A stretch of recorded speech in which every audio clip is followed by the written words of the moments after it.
Welcome to Game Woven, a collaborative storytelling collective building a world one game at a time. This week, we will be playing A Green Hour, The Dying Land by Jian Shim. If you like what we're doing here, you can follow us on Twitter at GameWoven, where you can join our Discord, and check us out on Patreon at patreon.com/GameWoven.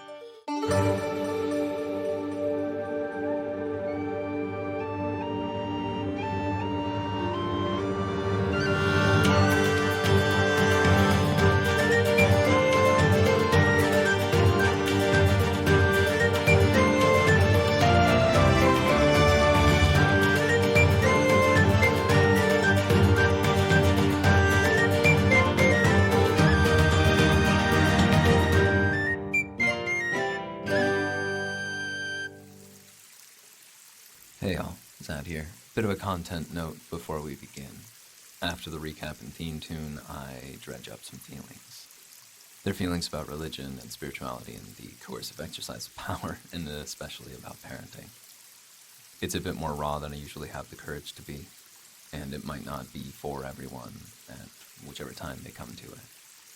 If this isn't the time for you, or if you start listening and you feel that knot forming in your chest while you aren't in a particularly good place to soothe it, Brianna's put the timestamp in the description, and it should be around minute 12 or 13, if that's correct. It'll be here when you're ready to come back to it, if you're ready to come back to it. So, with that said, previously on the Game Woven podcast. Now, let's see, where was I? Ah, yes, your mother and I. Now, as you know, we were given to our temples when we were very young. Your mother showed a natural talent for containing fires. I got very good with the broom.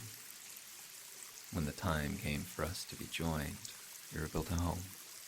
Agi's woodmen procured the logs and stone for the walls.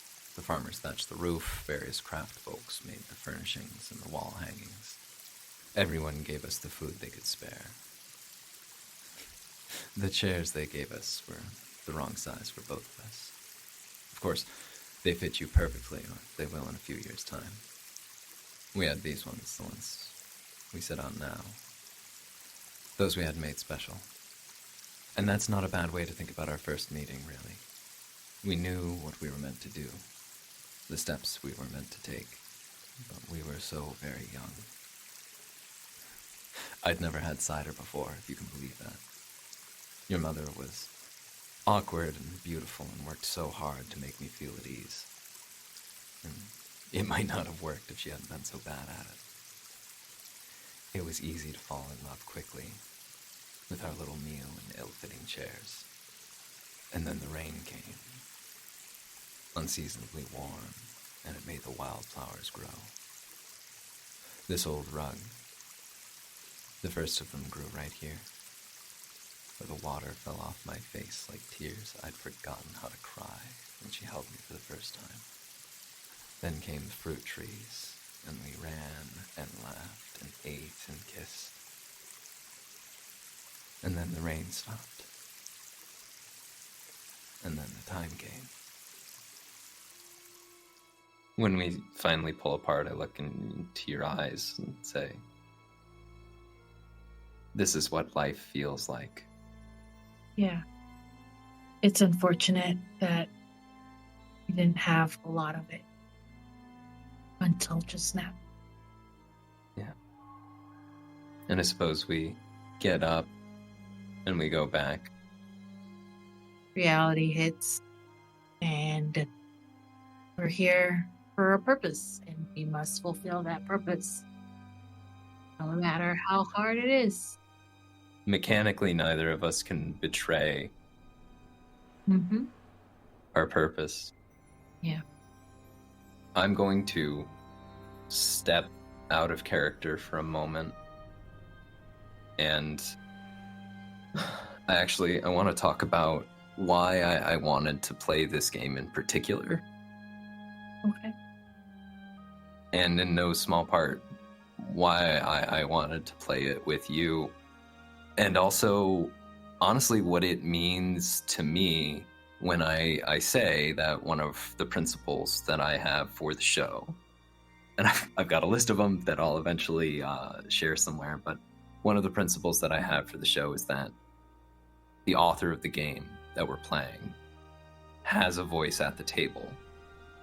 Their work is additive. It is something that gives life to the work that we do. They have an authorial hand in creating the stories that they tell, or that we tell when we sit down to play the games that we play.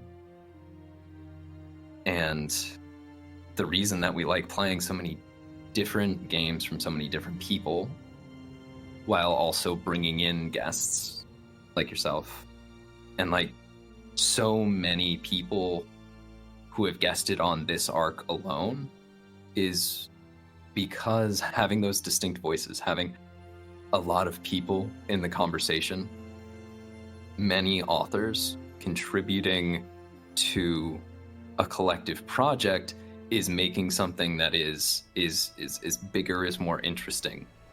This is not at all the way I pictured this game going. I never would have imagined that, like, Stuffy Karlak was the one that I was gonna be romancing at the end of this.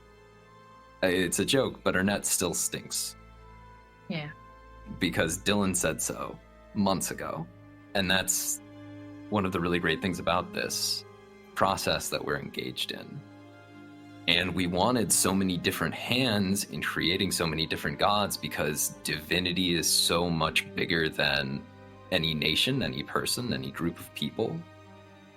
Yeah. And we wanted more of that. We wanted people, a lot of different opinions. And I guess I should say, but something we've said before is no gods, no masters, all cops are bastards. Thank you, Lex. That is what I would have titled the cross stitch if that's if I was in charge of that part of the process. I'm not. And in thinking about divinity, the divine indicates what is important to us. Our relationship with the supernatural, with things that we can't fully understand and what we can't really grok. And that's why any good fantasy setting needs to have a set of gods. It's why your cyberpunk settings, your sci-fi settings end up with these machine gods. Because even as we try and distance ourselves from divinity, as we try to create a secular world, we end up finding that it is unsatisfying. And as faith in the institutions of religion rightly crumbles, they have lost our faith through bad action and abuse and just being shitty to who we are and who we want to be, and antithetical to the good things in the world, oftentimes antithetical to their own principles. And people have lost faith in those institutions that are meant to be speaking with the voice of God. And they've lost the metaphors, they've lost the plot. And that doesn't mean that we've turned away from divinity, that we've turned away from spirituality. I think people have turned almost more towards spirituality, just of a different kind. Something that is not tied to the hegemonic control of men. And when I was trying to explain why tarot is fascinating to me, to somebody I work with that's a perpetual skeptic, I fall back on the supernatural aspects of the tarot deck are irrelevant to the conversation that we're having right now. It is a useful tool for distilling information and guiding thought and action. Because at the end of the day, to me at least, divinity is perpetually coded in metaphor. It is an organizing principle that helps show us what is right when we are unsure, and give us comfort, even in some small measure, when this impossible world is so fucking hard. And that's honestly part of why this game is, on the one hand, it's appealing to me, and on the other hand, it's, the more I think about it, the more it's kind of revolting. I have a 2-year-old. Mhm. Glaiza, you've got A almost 3-month-old. almost 3-month-old baby. Mm-hmm. This is a game in which 2 people come together to create a new god. And I think that that's beautiful. And that is inseparable from my deeply complicated feelings about parenthood. I was not ready to become a parent when I said yes to becoming one. And I am still dogged by the fear that in the process of raising somebody who is wonderful and good, which my kid is, that in creating something that is good in perpetuity, in order to live up to that expectation, the only way that I can give her everything that she needs is to die for it. Lose yourself. Yeah, to lose myself. In a dark moment, I had the thought that those first 6 months felt like slowly dying. And it was only once she was a little bit more independent, she was in daycare, and I was able to get out of the house that I felt like I was coming back to myself. It's taken 2 years to get to a point where I'm comfortable being a parent. And that I have some hope that maybe, just maybe, I can... Because here's the fucking thing. Children need parents. They need them so fucking badly. Do not enter into this lightly. It's everything. And you need to be there for them from day one. And the more people that you can have to be there to parent for them, because you can't do it all, you're going to fail.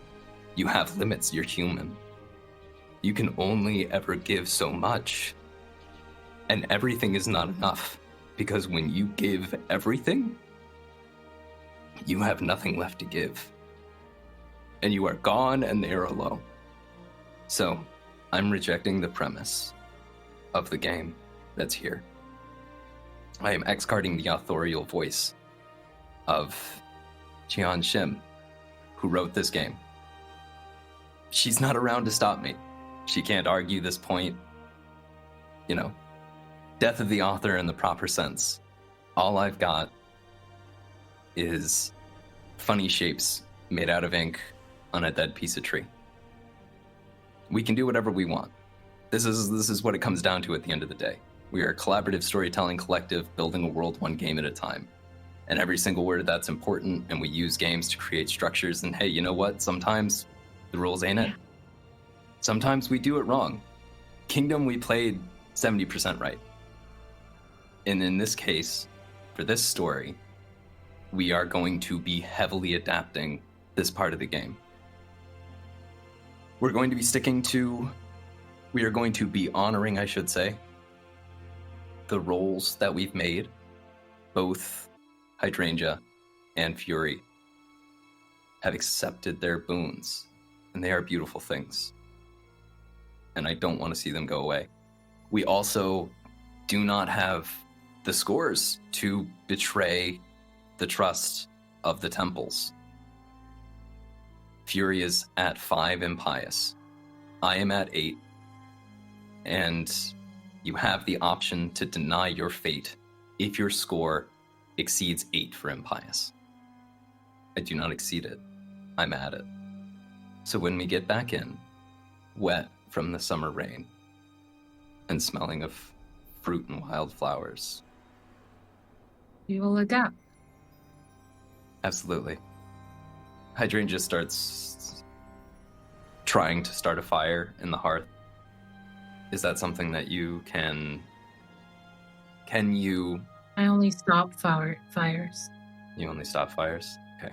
I think it's funny that Dre would look at Fury and be like, do you think you can start a fire?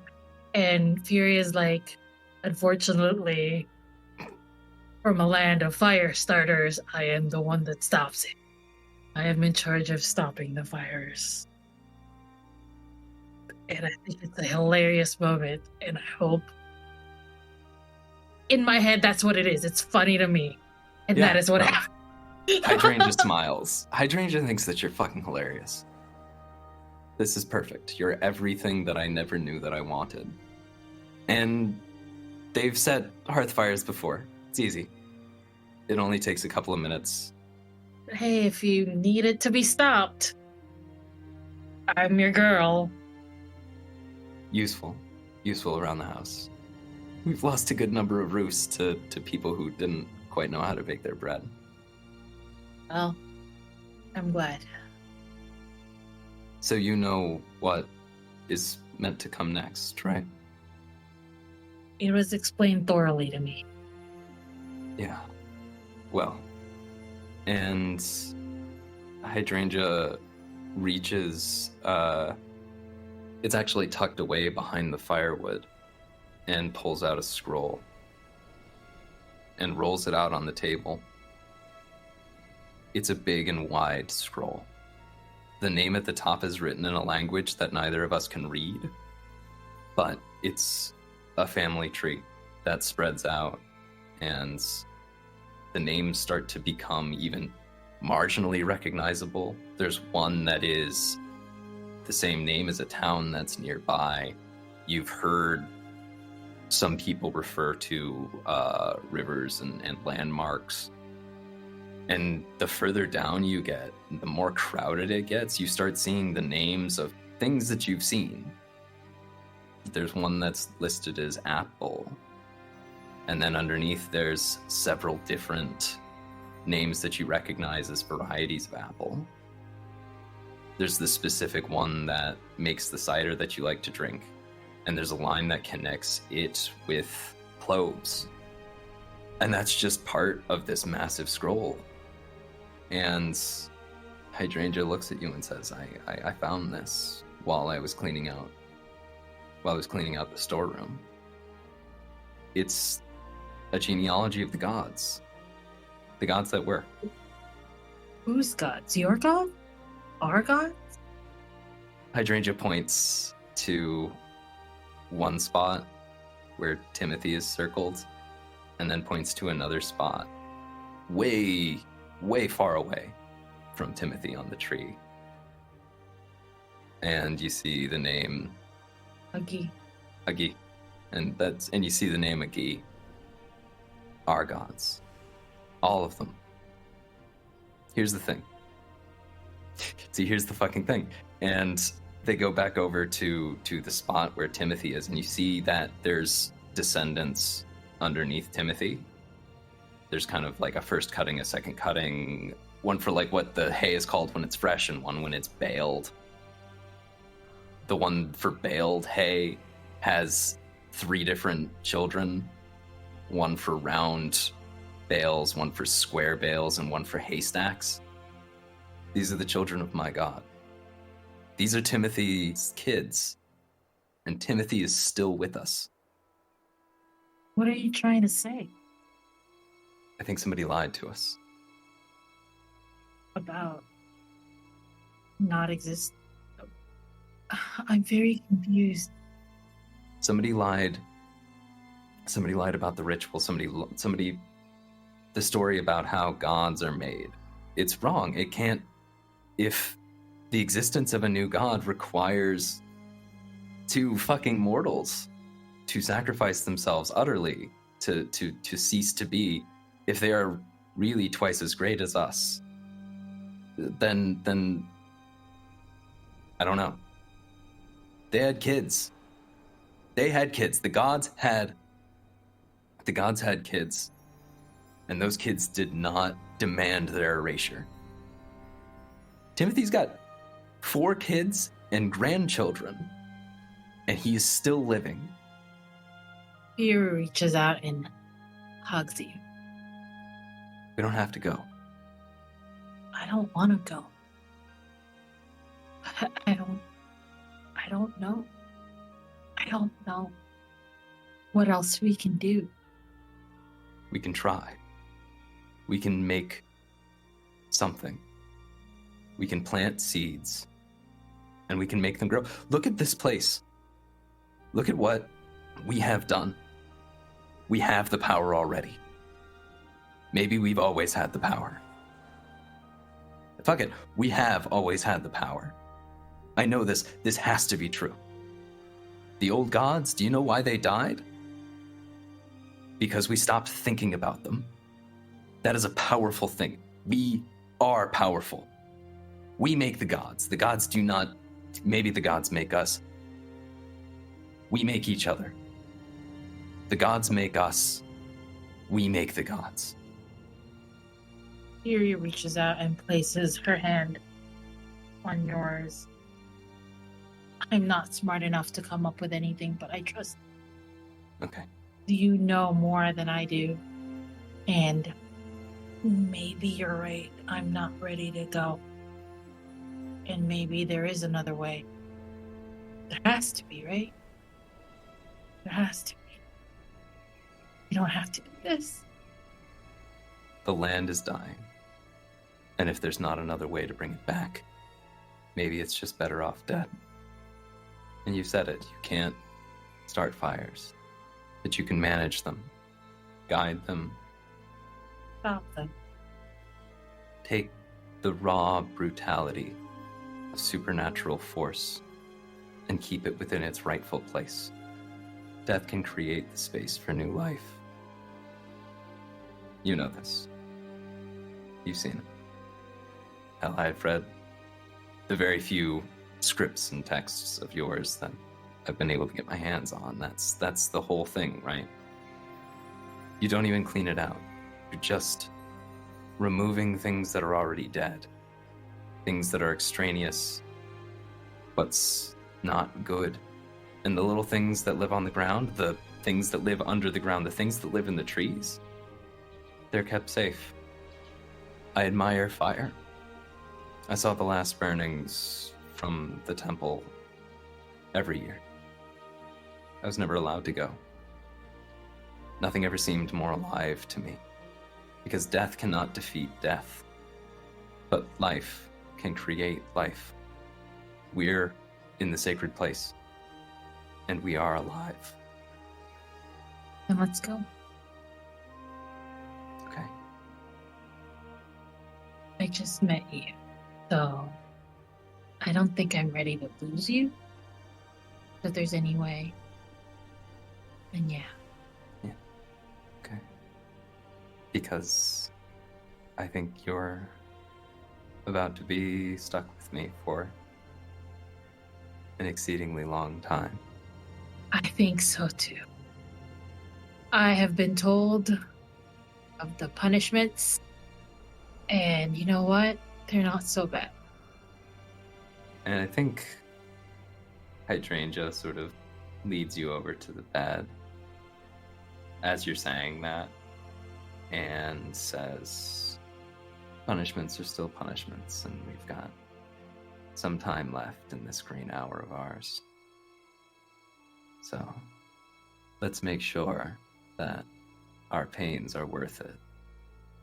And I think as we pull away to the fireplace, the last thing that we see is Hydrangea kind of sinking down to their knees as they start working to get your pants off. And Fury turns off the light. yeah, that's where we're going to have to cut that one there. And I think it's still worth saying we can play the rest of the game. We just have to make some adaptations and adjustments. I think we decided that we chose to be humans. We chose our impiousness, and we just decided to fuck it, let the world go to hell. Sort of. I don't know. No, I think we still come out of here with a new god. A different sort of god? What is yielded from our union is not a being that comes forth fully fledged, something that is perfect and divine in its own right. I think what we create is a baby. It is the beginning of divinity creeping back into the land in a metaphysical way. But it's divinity that isn't handed down to us. It is divinity that we must foster. It's incomplete because it didn't take anything from us, sort of. It didn't take everything from us. Right. It didn't cause us to disappear. Absolutely. We have to raise a new god. We become the first parents of a new god. Nice. Well, I think we can answer the autumn. What parts of our humanity died? Nothing, because we didn't let it die. I think that's why this new god needs us. Mm-hmm. The parts of our humanity that died are the old assumptions, the old rules, the thing that we were given, that we were just kind of following because we thought that was the way. That's what died. This is a scary thing. Yeah. Yeah. Right. Then Winter, what parts of your humanity do you carry into your new existence? What's the most important lesson that you try to teach our kid? This new god? The new god. That I think it's okay to be yourself. That you are who you are and it's okay. Mm-hmm. I think that's what I want to leave this new god. That he doesn't have to survive on people's worship. That he can survive on his own and give. It's not selfishness. That it's okay for him to be him. Mm-hmm. No matter what. That's what I want to give. I try to teach the new god about taking pleasure in life, enjoying things, enjoying good bread. It's the same bread that you've had before, but it's good bread. Enjoy new things that you find. Enjoy the people around you. Enjoy your responsibilities. Take pleasure in leading life. And if anybody tries to take that away from you, or if that pleasure is causing pain or taking something away, damaging things that you don't want to be lost, it's not the fault of the pleasure that you're taking of the good thing, but it is worth building the conditions to have the good things in life. What does the new god's body look like, and what can it do? It is a baby body. It's a baby body. It's a baby god. And it cannot do a lot of things. Boy, sure fucking can. It can do what it can do really well, but it's still a baby. Mm-hmm. So, unfortunately, it's going to take a little bit of a time to learn what it can and can't do. Mm-hmm. But when it cries, it rains. And when it laughs, wildflowers grow. Yeah. Excellent. I love that. What parts of the land do you reign over, and how does it celebrate your rebirth? I think it takes a while before our families and our people accept what we've done. Right. And maybe there's a situation where for a little bit there, we were in exile. Mm-hmm. And I would like to think that the people that wanted to learn more about the different gods and not just learning about Timothy and Old Thatch, and the people who realize that there's more to life than constantly chasing a new high or chasing a new thing. Mm-hmm. I think they find this little patch in the middle, both of this lands, and start there. Yeah. They find the scroll that has the genealogy of the gods. And they're like, oh, hey, wait a fucking minute. There was I think this is the wildflower. This is that one right there. Where's this god gone? Yeah. And maybe one of them feels that presence of like, wait, something's waking up. And I don't think the new god doesn't necessarily reign over that place. The bower is simply the bower. It is the place of the gods. I think he doesn't rule. No. Not our kid. No. Nah. Still growing. He's still learning. He's a baby god. New baby god. He's a new baby god. I'm not interested in rolling for this next part to see if we get another boon. So we're going to skip that line. Mm-hmm. And then we're going to go straight to ending the game. Yes. So we returned to the land with a god. We didn't return. Yeah, we didn't return. We gave a god. Yes. But the god isn't ready. No. The god is new. Right. And we spend some time in exile. And I think that speaks to this second. If you denied your stewardship, describe the disasters that befell the land in your wake. Because we don't have a god that can immediately renew the land. There's a lot of problems that had happened. Yeah. The things that they were trying to prevent started happening. Food got tight. I think because we are together now, and there is now this church relationship between Augie and the Temple of Timothy, it's like, hey, because we are falling behind on our hay quotas, we need you to start smuggling food in for us. Our shipments have been decreased in accordance with what we're putting out, and we cannot sustain that. And so the fire starters are like, I mean, we go places. Yeah, we can definitely get you what you need as we go places. It's dangerous. I think there's like, because now the temples technically are also parents here. Mm-hmm.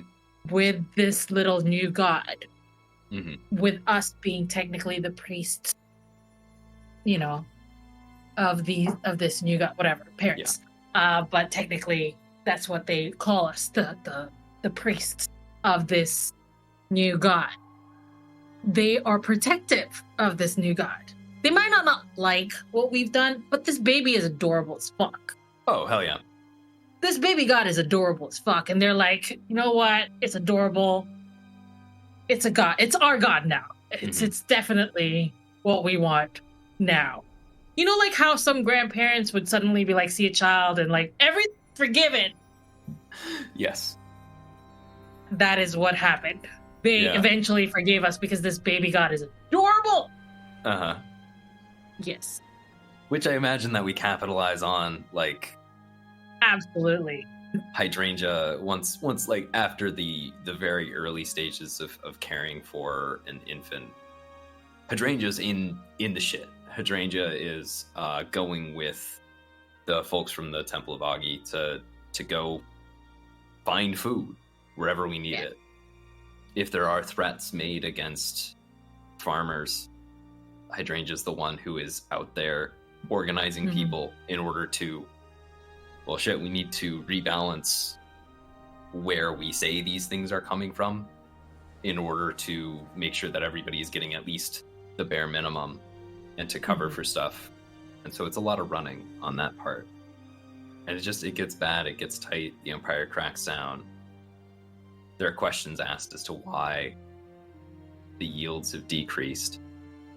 Hydrangea tries to make the case for like, hey, the land's depleted.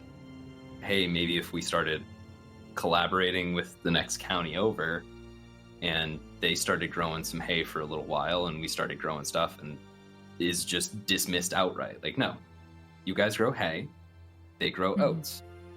Yeah. Folks down the road, they grow peanuts. This doesn't change. The paperwork would be monstrous. Right. And nobody likes paperwork. And so slowly things just kind of start to get worse. as we're raising this baby. But then, we also did return with a god. Describe the processional that sprang from the land as you returned to the temple. I don't think we're the last people to visit the Bower. Huh. Right? Like, within a few years, the word's gotten around. Do we stay in the Bower? No. Maybe. I think we stay. You think we stay? And I think we stay. And then people wait. They wait. Mm-hmm. And they wait. And something, like, they look at the Bower and, like, stuff happened. There's some weird shit. Like, it's raining randomly and wildflowers are growing. Like, there's a god there. They can feel it. But it hasn't really come back to the temples. Mm-hmm. Like, it hasn't made itself known. So people came to the Bower to see what happened. Mm-hmm. And they meet this baby god. Do we only have the one? I don't know. I think definitely the first child is a god. Mm-hmm. We may have had other children, but I don't think that they were divine. And that's okay, I think. Because I think having siblings that are human reminds this deity what it's like to be human. I don't think we know that at the time. Yeah. I think it's something for the future. Yeah, eventually our first child picks a domain of sorts and starts manifesting those powers, and the other kids don't. Yeah. They just lead lives. I would hope that as parents we're understanding, and oh, for sure. I imagine that we do an imperfect job of this, being the sibling to the first of the new gods is kind of intimidating. Of course. I think it's just funny. Yeah. That, my brother is just the god, Yeah. I think we find other Bowers. Oh. Like, other people create their own Bower. And occasionally there will just be random, and it's like once every couple of years. And I think we see that over time. That's the processional that springs up from the land, is more opportunities for people to begin raising. To create. Yeah. I am heavily editing this line. 100 years have passed. Our child is the first of the new gods. Yeah. What are their duties? What are their chores? What does it feel like to live as the first of your kind? I think one of the things that I really liked about one of my favorite shows, where there is a good presence and a bad presence, and they're both trying to influence this very powerful child in one way or the other. Mm-hmm. But they got the wrong child. And instead, this powerful child went to 2 human parents. So, this ultra powerful child was influenced by 2 perfectly imperfect human beings. Mm-hmm. And I think being the first of that kind, being the first god that has human parents, that weren't from gods, I think vastly changed what kind of god it is. Mm-hmm. I believe they're kinder, more forgiving of imperfections of the people that worship them. Yeah. And they spend more of their time walking this kingdom instead of high up in the clouds and throwing thunderbolts. And I think that's better. Yeah. I think that's a good god. And we're proud of him. Absolutely. Do we want to name this first of the new gods? Yeah, let's go ahead and name the first of the new gods. It's a mixture of you as Dre and me as Fury, with the powers of stopping fire. Does Dre have any magical? No, they just have curiosity. I see. There's the really cutesy version of this where we name them like Angus to just kind of slam our kids' names together. Angus. That's really funny. Also, just like the first of the gods is named Angus. You know what? I am not against that. We could just name our first god of this kind Angus. Andis? Yeah. Let's do Andis. Andis is fine too. Andis. Yeah. Andis? Yeah. Andis, okay. The first of the new gods. Curious. And restrained is maybe the wrong word. What's the most positive version of what Fury did? Let's see. I'm going to go pull up synonyms for control. The Curious Warden. Containment, dominion, guidance.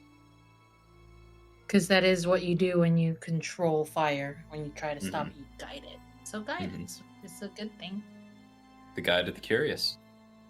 Yeah, because you can't always be curious, I guess. Well, curiosity, famously killed the cat, and like a wilderness guide, somebody out there is there to let you experience the world while keeping you safe. So, Guide of the Curious. I like it.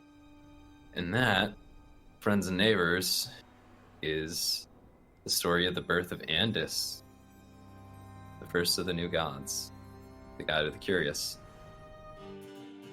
Thank you for listening to Game Woven. Please give us a follow on Twitter @GameWoven, join the Discord, support the Patreon, and consider leaving us a review on your favorite podcasting platform. This week's episode featured Zadkiel Vasky Huff at Zadkiel in Green, that's Zadkiel in Green on Twitter and Blue Sky, and Glaiza at Classical Glaiza on Twitter, as well as most other social media platforms.